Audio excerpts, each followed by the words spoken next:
चाहता हूँ कि अल्लाह ताला मुझसे कुछ ऐसा करवाए कि जो मेरे जाने के बाद भी इस दुनिया से लोग अच्छे अंदाज से अच्छे उससे याद करें। इस फील्ड में धोखे वाले भी बहुत लोग हैं और मुख्तलिफ हैं। आप एक किसी जगह कहीं पैसे फंसे हो, किसी जगह कोई चीटिंग हुई हो, बाद में आप सोचते हैं कि यार मैंने तो चारों आंखें खोली थी, चारों कान भी खोले थे, फिर ये बंदा मुझे ही हाथ कर गया, ऐसा हुआ? जी बिल्कुल ऐसा हुआ, एक दफा नहीं हुआ, 2 दफा। वो वालिद साहब से पेंटी पड़ी थी वापस सच्ची सच्ची बताना सर। ये बात तो हमने बहुत अच्छी की। जी देखिए मैं मुझे वालिद साहब की कोई पेंटी पड़ी ठीक है और वो एक ही दफा पड़ी जिंदगी में और वो एक ही दफा याद है। ठीक है और इसी तरह वालदा से भी मुझे एक ही दफा पेंटी पड़ी है, वो आज तक याद है। लेकिन वो जो वालदा वाली जो पेंटी थी मैं आपको ये सब बता रहा जी हूँ सर। कि अल्लाह ताला ने मुझे उस पेंटी से बड़े बड़े से मतलब है कि चीज़ों से मुझे अल्लाह ताला ने बचाया है। बिस्मिल्लाहिर्रहमानिर्रहीम। अस्सलाम वालेकुम नाज़रीन, मैं हूं आपका मेज़बान एहसन अफजल, सच्ची सच्ची बातें लिए आपकी खिदमत में हाजिर।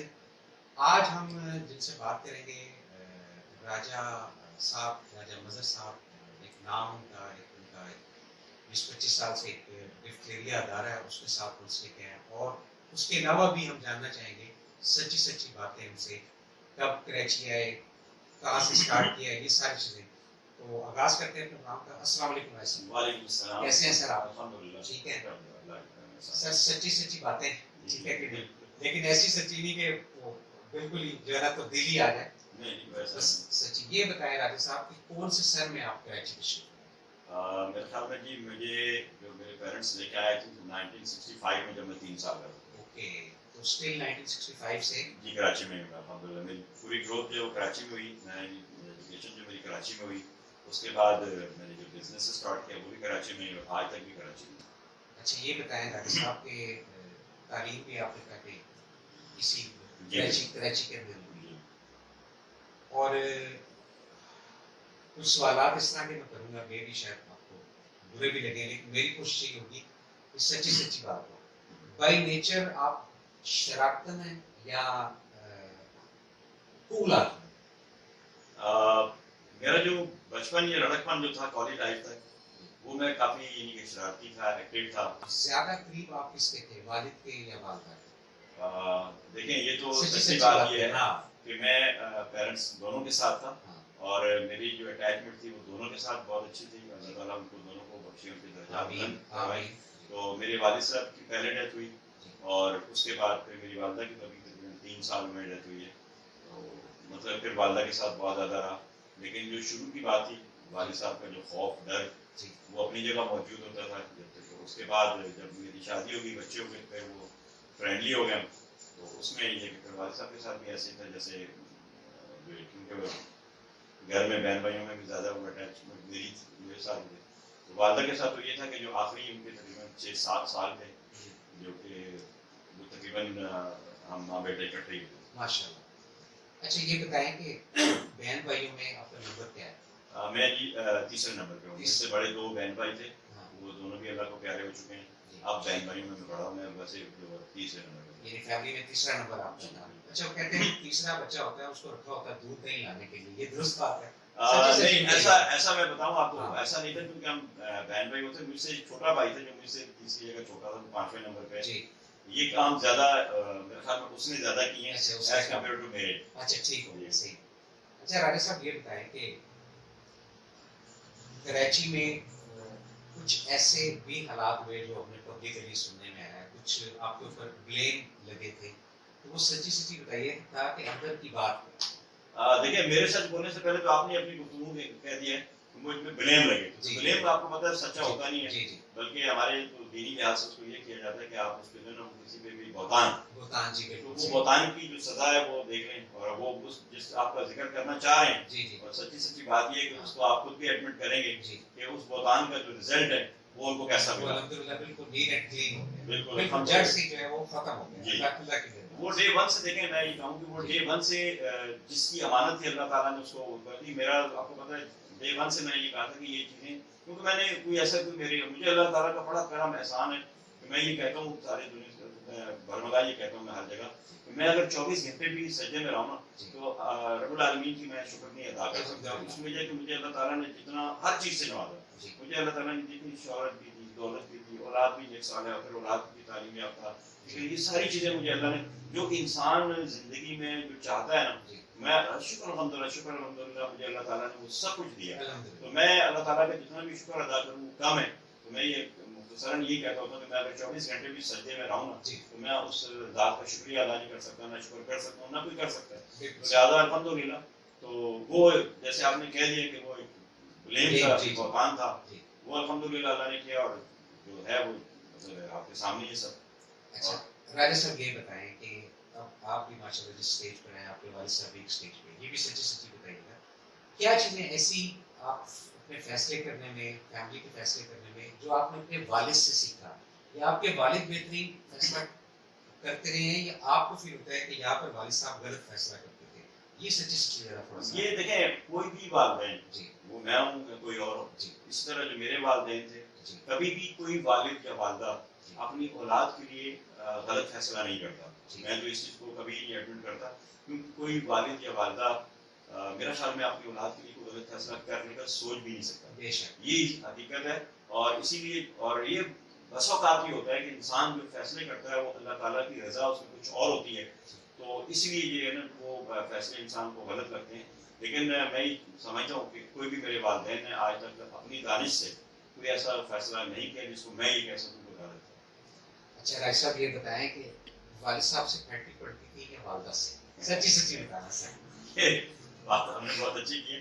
देखिए, मैं मुझे वालिद साहब की तरफ से भी फैंटी पड़ी, ठीक है, और वो एक ही दफ़ा पड़ी ज़िंदगी में, और वो एक ही दफ़ा याद है, ठीक है, और इसी तरह वालिदा से भी मुझे एक ही दफ़ा फैंटी पड़ी है, वो आज तक याद है। लेकिन वो जो वालिदा वाली जो फैंटी थी ना, मैं आपको ये सब ऑन एयर बता रहा हूँ कि अल्लाह ताला ने मुझे उनकी उस फैंटी से बड़े बड़े से मतलब है कि चीज़ों से मुझे अल्लाह ताला ने बचाया है।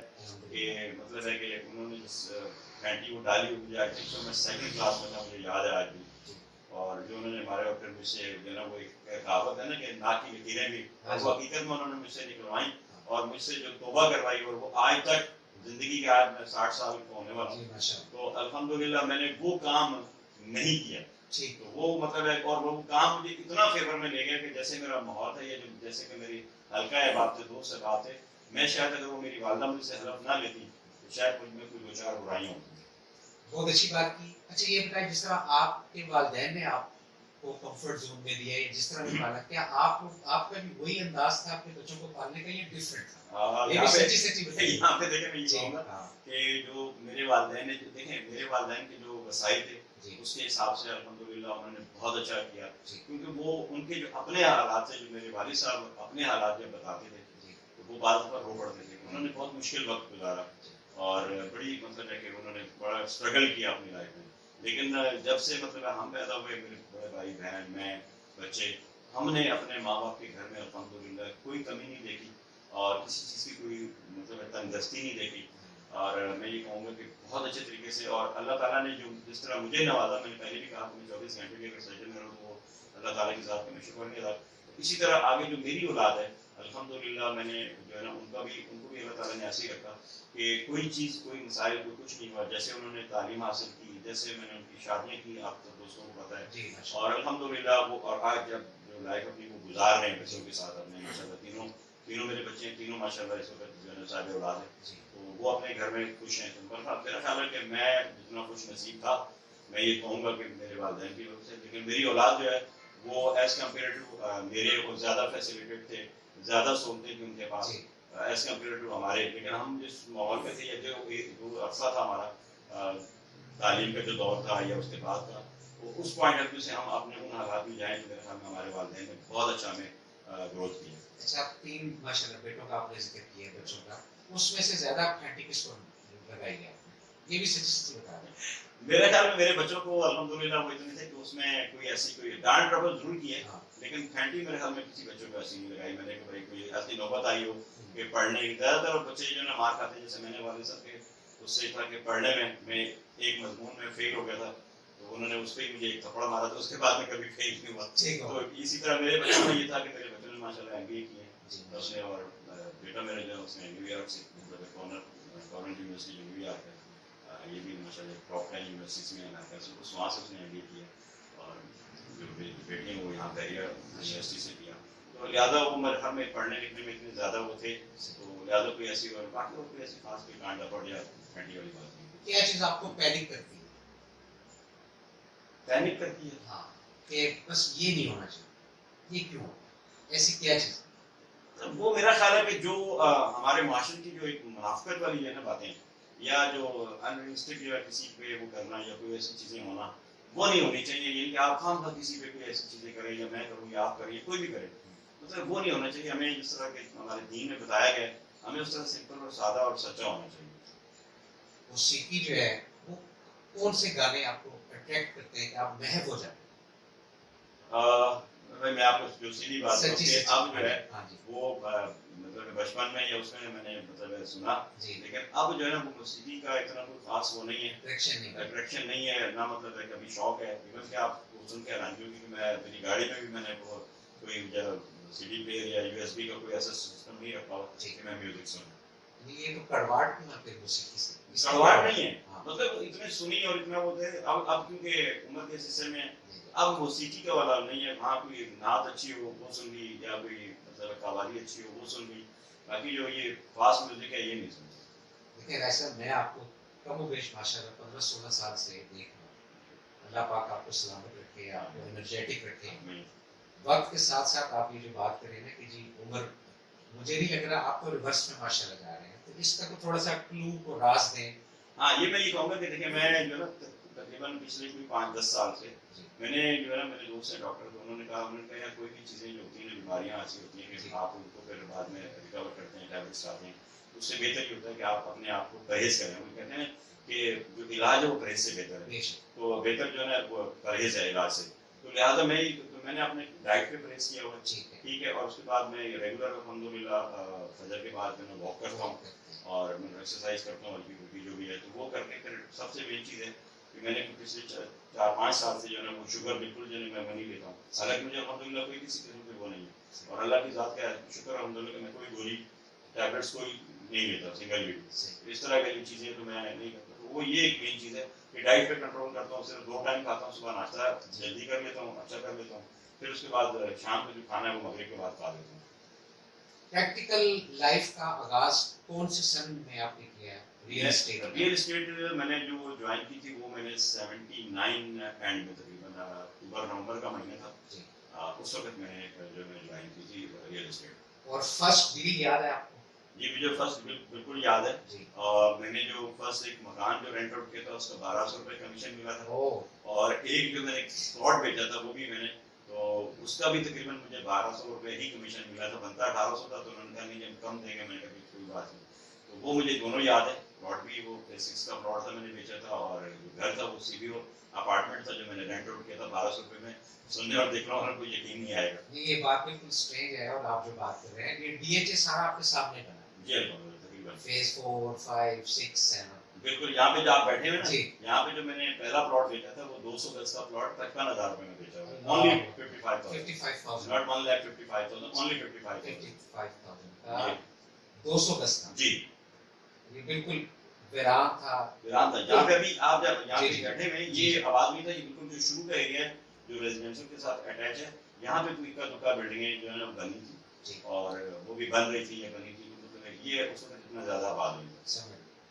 अच्छा, ये जो आपकी फील्ड है रियल एस्टेट की, इसमें कहते हैं ये जो दिमाग होता है बंदे का, ये बड़ा यानी आंखें खुली होकर चलना पड़ता है, कि ये दुरुस्त बात है? बिल्कुल दुरुस्त बात है ये, कि मतलब यहाँ पे जो ना वो कहते हैं ना कि हर कान भी 4 रखने पड़ते हैं, आंखें भी 4 रखनी पड़ती है, और जो ना जो जहन का इस्तेमाल है वो भी मतलब 4 टाइम करना पड़ता है। क्यों कि हम जो है जिन लोगों को डील कर रहे होते हैं वो सारे ऐसे होते हैं कि जो अपने अपने शोबे में, वो डॉक्टर हैं तभी, वो ब्यूरोक्रेट्स हैं तभी, वो सिविल सर्वेंट हैं तभी, वो मतलब किसी भी शोबे से अगर वो बदलता है, तो वो हमारे पास तब आते हैं कि जब वो अच्छी अर्निंग कर लेते हैं, वो अपने लिए घर खरीदने के लिए या अपना घर बनाने के लिए, प्लॉट खरीदने के लिए या अपार्टमेंट खरीदने के लिए आते हैं। तो हमने उन लोगों की इन्वेस्टमेंट करानी होती है, तो डेफिनेटली हमें आंखें भी 4 रखनी पड़ती हैं, कान भी 4 रखना पड़ता है, और जहन को भी हर वक्त हाजिर रखना पड़ता है कि हम किसी को कोई गलत इन्वेस्टमेंट ना करा दें किसी को। क्यों? एक क्लाइंट जो वो अगले 10 क्लाइंट आपको देता है, अगले 10 क्लाइंट जब अगले आपको 100 क्लाइंट देता है तो क्लाइंट टू क्लाइंट बनता है। तो आपने अगर किसी एक बंदे के साथ अच्छी इन्वेस्टमेंट करवाई, उसकी अच्छी चीज उसको लेके दी, तो वो लाइफ टाइम आपका क्लाइंट हो जाता है। तो इसकी इस पॉइंट ऑफ व्यू से हमें देखना चाहिए कि हमने क्लाइंट को जो है वो लाइफ टाइम अपना क्लाइंट रखना है। अच्छा ये बताया डॉक्टर साहब, ये जो रियल एस्टेट का काम है जिस पर आप आए, ये एक्सीडेंटल आए या कोई लेकर आया? बड़ा अच्छा सवाल किया आपने। ये तो मैं आपको बताऊं, मेरे जो फादर का काम था वो ट्रांसपोर्ट का था। ठीक है। अच्छा, तो मैंने कोई तकरीबन 6 से 8 महीने अपने फादर के साथ काम किया। तो वो उसमें ये था कि मैं जब होता था काम, उसमें पैसा बहुत है, आज भी पैसा उसमें बहुत है और उस वक्त भी था, और ज़ाहिर हमारी ग्रोथ उसी उससे हुई। तो वो जो काम था एक्चुअली मेरी वादा मरवा को पसंद नहीं था। वो ये कहती थी कि तुम सब बंद समझ के जाते हो इतना, और मुझे क्योंकि स्कूल कॉलेज लाइफ से शौक है अच्छे मतलब कपड़े पहनने और अच्छे मतलब रहना, अपने आप को रखना। तो वो मैं जो तो वालदा मेरी को ये पसंद नहीं था कि आप सुबह इतने तैयार होकर जाते हो और रात को जब आते हो तो आप ऐसा लग रहा होता है कि जैसे कोई मजदूर जो है वो किसी उससे वो आया तो आप लेकिन ये काम फील्ड चेंज करो। तो मैंने कहा अभी ये वाले साहब ने थोड़ी मुखालफत थी कि नहीं ये काम अच्छा है और ये संभाल भी अच्छा रहा है। तो पर उस वक्त ये चेंज हुआ और फिर मैंने ये जो काम है गुलफराज भाई हमारे जो उनके साथ मैंने दोस्त भी हैं, तो वो उनके साथ फिर मैंने ये क्योंकि दोस्त हैं हम मतलब बहुत अच्छे दोस्तों की तरफ मतलब होना रहना होता था हमारा। तो फिर मैंने उनके साथ ही बताया कि काम सीखा और तकरीबन 1 साल में उनके साथ रहा। फिर उसके बाद 1 साल के बाद उन्होंने कहा आप ना अलग से काम किसी के साथ बैठ के करो ताकि आप में और मजीद एतमाद आए। इस फील्ड में उस्ताद आपका कौन हुआ? मैं फराज भाई। फराज भाई, ठीक है। उनसे जो सीखा आपने और खुद से जो अखज़ किया वो तकरीबन एक रूट था या डिफरेंट? मेरा ख्याल में वो मैंने जो सीखा उस वक्त और उसके बाद क्योंकि वक्त के साथ साथ ये चीज़ें हमारे प्रोफेशन में भी काफ़ी नई चीज़ें आ गई। जैसे कि आज आपको पता ही है सोशल मीडिया का दौर है, सारी एडवर्टाइजमेंट। उस वक्त ये होता था कि हम एक दान अखबार का होता था सारा या जंग अखबार होती थी, तो उसमें हम इश्तार देते थे और उसका हमें रिस्पॉन्स मिलता था। और हमारे पास एक सर टेलीफोन होते थे, मोबाइल होता नहीं था, तो वो उस वक्त की जो मार्केटिंग थी वो हम उसको अवेल करते थे। और आज की जो मार्केटिंग वो बिल्कुल डिफरेंट है। आपको पता है अपनी जो वेबसाइट आ गई सारी चीज़ें, तो आप चेंज है काफ़ी बहुत चेंज है और हमें भी इसके साथ साथ चेंज करना पड़ा अपने आप को। तो अगर चेंज ना करते तो शायद हम बहुत पीछे रह जाते। सच्ची सच्ची बताइएगा, साइकिल कितनी चलाई? साइकिल मैंने स्कूल के ज़माने में बहुत चलाई, अच्छा, कॉलेज के ज़माने में बहुत चलाई, और फिर उसके बाद मैं एक और सच्ची बात जो आपने नहीं पूछी वो बता देता हूँ। वो ये था कि मैं इस प्रोफेशन में रहता था क्योंकि इसमें हमारे रियल एस्टेट के काम में सर्वे बहुत होती है। ठीक है। तो मेरे पास मोटरसाइकिल थी और वो ये होता था कि मोटरसाइकिल का भी ये हालत होता था, आई थिंक 6 या 7 रुपए लीटर पेट्रोल होता था। उसके बावजूद हम ये चाहते थे कि यार हम इतना अफोर्ड नहीं करते तो ये क्योंकि आपको पता ही मैंने जैसे बताया कि 1200 रुपए कमीशन, 1200 रुपए में महीना या 1.5 महीने या 2 महीने गुजारने। तो वो ये होता था कि हम ये करते थे। और ये जो बेंगलुरु के जो चौकीदार होते हैं इनके पास साइकिलें होती थी, तो वो अपना मोटरसाइकिल वहाँ खड़ी करके उसको आटा नहीं 1 रुपए देते थे और उसकी साइकिल लेके आगे मजीद जो है सर्वे करके ना वो करते थे। तो वो इस तरह मैंने साइकिल चलाई, लेकिन साइकिल से ज्यादा मैं ये समझता हूँ मैंने मोटरसाइकिल बहुत चलाई। मोटरसाइकिल बहुत चलाई इस काम में रहते हुए। इस तरह भी नहीं चलाई जैसे सीयू पे बच्चे चला? नहीं अल्लाह ना करे वो नहीं, सोबर तरीके से यानी कि काम के लिहाज से अपने काम को मतलब करते हैं। क्योंकि मैं आज भी अपना काम अल्हम्दुलिल्लाह शौक से करता हूँ, आज भी मैं सर्वे करता हूँ। अभी भी जब मैं आपके पास अभी आया तो मैं 1-2 घर देख के आया। तो मकसद ये कहने का कि जब तक हमारे रियल एस्टेट के लिए मैं लोगों को कहूँगा कि आपका अगर सर्वे आपका मजबूत नहीं है, आपका मार्केट नॉलेज मजबूत नहीं है, आपकी डॉक्यूमेंटेशन अगर मजबूत नहीं है, तो फिर ये समझ लें कि ये काम आप इस काम के लिए आप फिट नहीं। दोस्तों में कोई दोस्त ऐसा है कि अगर वो अभी मुलाकात ना करे या उससे राब्ता ना हो तो एकदम बेचैनी सी होती है? ऐसे दोस्त बहुत सच्ची सच्ची बताइए। ऐसे दोस्त बहुत हैं, एक दो नहीं है मेरे हल्का है बाप काफी बड़ा है, तो ऐसे दोस्त बहुत हैं। और मैं बल्कि भी आपके पास आ रहा था तो मेरे एक और दोस्त यहाँ से भी तकरीबन 17-18 साल पहले यहाँ से शिफ्ट हुआ कराची से, तो उसकी कॉल आई तो एकदम से मतलब मैं अपने दोस्तों के साथ दुनिया में किसी भी जगह हूँ, दुनिया के किसी भी कोने में, तो मैं अल्हम्दुलिल्लाह अपने दोस्तों के साथ अटैच में। और दोस्त मेरे ऐसे बहुत हैं और हर दोस्त को मैं एक ही अहमियत देता हूँ कि सारे मेरी नियमित हैं।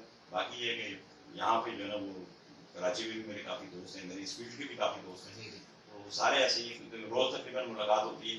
ये आपने सच्ची सच्ची भी जवाब दिया, इस पे थोड़ी सी आप जो है ना नहीं मैं बता रहा हूँ आपको, मैं बता रहा हूँ कि यहाँ पे क्योंकि मेरे हल्का बात यहाँ पे ज़्यादा है और वो है कि मैं उस तरह ये नहीं कि मुझे कोई मैं कहूँ कि मैं गलत बात कर रहा हूँ, लेकिन ये कि मेरी सारे दोस्तों से ना बहुत अच्छी अटैचमेंट है। अच्छा राजा साहब ये बताएं सच्ची सच्ची कोई तशनगी दिल के अंदर, ये चीज रह गई, ये चीज रह गई, या किसी को मिस करते हो? हाँ, मिस करने में ये है कि देखिए मैं डेफिनेटली अपने पेरेंट्स को बहुत मिस करता हूँ। मैंने उनके साथ बहुत अच्छा वक्त गुजारा और मेरा ख्याल है कि तकरीबन ये है। और बाकी तो कोई ऐसी मेरा ख्याल में कोई नहीं है कि ज़िंदगी के लिहाज से तशरीफ़ी की रह गई हो। और बस लेकिन मैं ये चाहता हूँ कि अल्लाह ताला मुझसे कुछ ऐसा करवाए कि जो मेरे जाने के बाद भी इस दुनिया से लोग अच्छे अंदाज से अच्छे उससे याद करें और जो भी चीज़ मैं करके जाऊँ उसको अच्छे तरीके से इस्तेमाल करें और वो मतलब सदका जारिया के तौर पे लोगों को काम आता रहे। बस ये एक ख्वाहिश है, ये अल्लाह ताला पूरी करवा दे। बाकी तो कोई ऐसी ख्वाहिश या तशरीफ़ी नहीं है अल्हम्दुलिल्लाह। इस फील्ड के अंदर लड़ाई झगड़े बहुत होते हैं, ठीक है। जी। क्या कभी कोई ऐसा वाकया कोई याद है जिसपे बोतान भी आप पे लगा, यानी उस वक्त की बात कर रहा हूँ और लड़ाई झगड़ा भी हुआ? मेरे ख्याल में ऐसी कोई चीज़ मतलब ऐसी खास नहीं हुई कि मेरा जाती किसी से इस तरह कोई झगड़ा हुआ हो या कुछ ऐसा इतना बड़ा कि जो मुझे याद रहेगा और मेरे क्लिक करे फौरन कहाँ है ये होता। हाँ, लोगों के लिए काफ़ी झगड़े किए हमने। जो किसी का कमीशन अगर लेना है या किसी को मतलब इस तरह की चीज़ें, खासतौर पे हमारे जो पुलिस की कमीशन वगैरह का मामला होता था जी। उनके लिए हम क्लाइंट्स के पास जाके उनके लिए झगड़े किए। मतलब आज से मैं तकरीबन 35 साल पहले की बात जी सर। वो हमने ज़रूर किए और उसके लिए मैंने काफ़ी वो किया। पर अपना ज़ाती तौर पे मैं तो आपको इतना बताऊँ कि मुझे मतलब मैंने जितना इग्नोर किया उतना अल्लाह ताला ने मुझे दिया। अल्हम्दुलिल्लाह। ये थोड़ा सा बता दें कि इस फील्ड में धोखे वाले भी लोग हैं और मुख्तलिफ हैं। आपके किसी जगह कहीं पैसे फंसे हों, किसी जगह कोई चीटिंग हुई हो, तो बाद में आप सोच रहे हैं कि यार मैंने तो चारों आंखें खोली थी, चारों कान भी खोले थे, फिर ये बंदा मुझे ही हाथ कर गया, ऐसा हुआ? जी बिल्कुल ऐसा हुआ। एक दफ़ा नहीं हुआ, 2 दफ़ा हुआ। ओके। और दोनों दफ़ा ऐसा हुआ कि मतलब इनडायरेक्टली वो हुआ। लेकिन ये कि आगे क्योंकि जैसे मिसाल के तौर पे मैंने एक अपने दोस्त के साथ वो किया डील, उसने आगे डील की, तो वो ऐसा हो गया कि इस तरह जो है हाथ हुआ। अदरवाइज ये मतलब डायरेक्टली मेरे साथ अल्हम्दुलिल्लाह कभी ऐसा नहीं हुआ कि ये कोई चीज़ ऐसी हुई हो। लेकिन ये 2 दफ़ा ऐसे हुआ है कि दोनों दफ़ा आगे जो मैंने किसी के साथ डील की तो आगे उसने जहाँ पे डील की वो चीट हो गया। ठीक है। तो फिर उसको कैसे कॉम्पनसेट? उसको किया कि एक जगह से तो रिकवरी हो गई थी हाँ। 50% और दूसरी जगह से ऐसा हुआ कि वो मतलब है कि आउट टू सिटी था, उसको रिकवर करना मुश्किल था। उसके लिए काफ़ी कोशिश की लेकिन वो आज का अमाउंट बहुत कम है लेकिन उस वक्त का अमाउंट बहुत ज़्यादा था उस वक्त के लिहाज से, तो फिर उसको मजबूरन हमें भूलना पड़ा। इन्ना लिल्लाहि व इन्ना इलैहि राजिऊन पढ़ना पड़ा। ठीक हो गया। कुछ और सच्ची बातें हो जाएं। चलिए आप बता ही रहे हैं क्योंकि आपका जो बॉडी लैंग्वेज है, फेस, वो आपका साथ दे रहा है। आप बीच में कोई ऐसी चीज नहीं कर रहे। नहीं जी।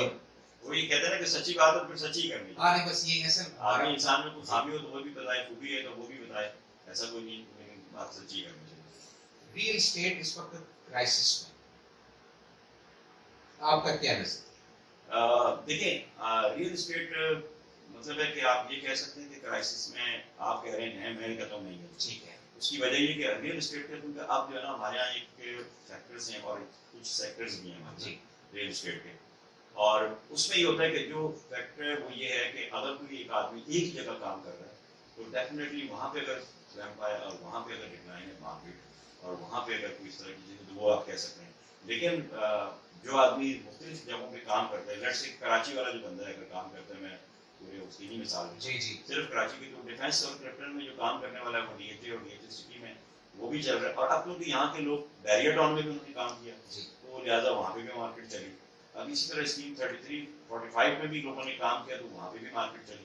अच्छा, फिर कराची के जो लोग हैं खासतौर पे हमारे जो साथी हैं वो ये करते हैं कि कराची से बैठ के लाहौर का काम भी करते हैं, इस्लामाबाद का भी करते हैं, और अब क्योंकि डीएचए पाकिस्तान में पहले तो 3 होते थे जी जी। अब 8 हो गए हैं, तो अब हमारे लिए वैल्यूज बहुत ज़्यादा खुले हैं। तो हमारे जो लोग मुख्तलिफ एरियाज में जो काम करते हैं तो उनके लिए मैं कभी भी नहीं कहूँगा कि इस्लाम में वो क्या अभी आज जैसे मिसाल के तौर पर कराची डीएचए सिटी बहुत अच्छा चल रहा है। जी जी। इससे पहले कराची बैरियर टाउन बहुत अच्छा चल रहा है। ठीक है। उससे पहले मुल्तान डीएचए मुल्तान बहुत अच्छा चल रहा है, डीएचए कोयटा बहुत अच्छा चल रहा है, डीएचए पेशावर इसी तरह चल रहा है।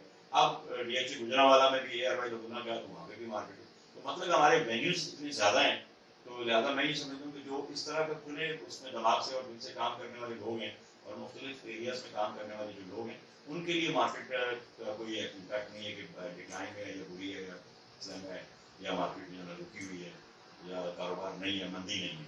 ठीक है। राजा साहब ये बताएं सच्ची सच्ची, कॉम्पिटिटर का होना जरूरी होता है? बिल्कुल। क्यों? वो इसलिए कि अगर एक आदमी लेट्स से कि मैं हूँ, अगर मेरा कोई कंपटीटर नहीं है तो जो मेरे दिल में आएगा मैं वो करूंगा, और लोगों की मैं मजबूरी हूँ। अगर मेरा कंपटीटर जब होता है तो मैं कुछ अपनी खामियां जो होती हैं और कुछ जो नई जिद्दतें जो मेरा कंपटीटर सामने लोगों को प्रोवाइड कर रहा होता है, तो मैं उनको अचीव करने के लिए और उससे बेहतर करने के लिए डेफिनेटली मैं अपने आप को बहुत ज़्यादा इंप्रूव करता हूँ। तो डेफिनेटली हर उसमें कंपटीटर होना चाहिए। जैसे कि आपको सच्ची सच्ची बात याद आई, तो हमें जब स्कूल में हम पढ़ते थे तो जो लड़का फर्स्ट या सेकंड आता था, तो अगर सपोज कि मेरी चौथी या पांचवी हुई तो ये होता था कि नहीं यार इसकी आ रही तो मैं ऊपर क्यों ना जाऊँ, तो मैं क्या करता था कि ज़्यादा मेहनत करता था पढ़ने के लिए। तो वो ऐसा होता है। इसी तरह इसमें भी कंपटीटर जो ना किसी भी फील्ड में होना बहुत जरूरी है। ठीक है। अच्छा, जैसे आपने बात की स्कूल की और उसकी लिए हम बात को जारी रखते हैं। शादी आपकी आपके घर वालों ने की है, आपने खुद से? नहीं, इसमें जो है वो सच्ची बात ये हाँ। कि मेरी जो था ना वो मेरी पसंद थी, अच्छा। और फिर जो रिश्ता हुआ मेरे घर वालों की मर्जी से हुआ। ऐसा नहीं था कि मैंने फिर ये माँ बाप की तवीज़ तो नहीं खोल के पिलाया घर वालों को? नहीं, कोई तवीज़ नहीं पिलाया, लेकिन क्योंकि था ये ख्वाहिश थी कि नहीं मेरी शादी यहाँ होनी है, तो डेफिनेटली माँ बाप की जो ख्वाहिश होती है वो माँ की होती है कि उनके अपने बहन भाइयों में से हो, बाप की होती है उनके अपने बहन भाइयों में से हो, ठीक है ना। ये हमारा एक आपको पता ही है फैमिली कल्चर है हमारे का जो है बड़ा हुआ है, तो उसमें था। लेकिन क्योंकि मेरी शादी मैंने बाहर से कर थी, तो फिर बहरहाल शुक्र के वालिद भी वालदा भी और जो मेरे ताया फूफी है वो सब भी राजी। तो फिर ये था कि वो लव मैरिज जो थी वो अरेंज मैरिज में करना। अल्हम्दुलिल्लाह। नाज़रीन, राजा मजहर साहब के साथ बातें हमने की, बड़ा मजा आया, और मज़ीद भी आप इसको फॉलो करेंगे, हम और भी सेशन इनके साथ करेंगे। और आज के लिए बस इतना ही। राजा साहब बहुत बहुत शुक्रिया आपका सर। बहुत शुक्रिया। Thank you very much. मज़ीद जो है सच्ची बात है जो ना जी करेंगे। बहुत शुक्रिया। हाँ, इंशाल्लाह। बहुत शुक्रिया।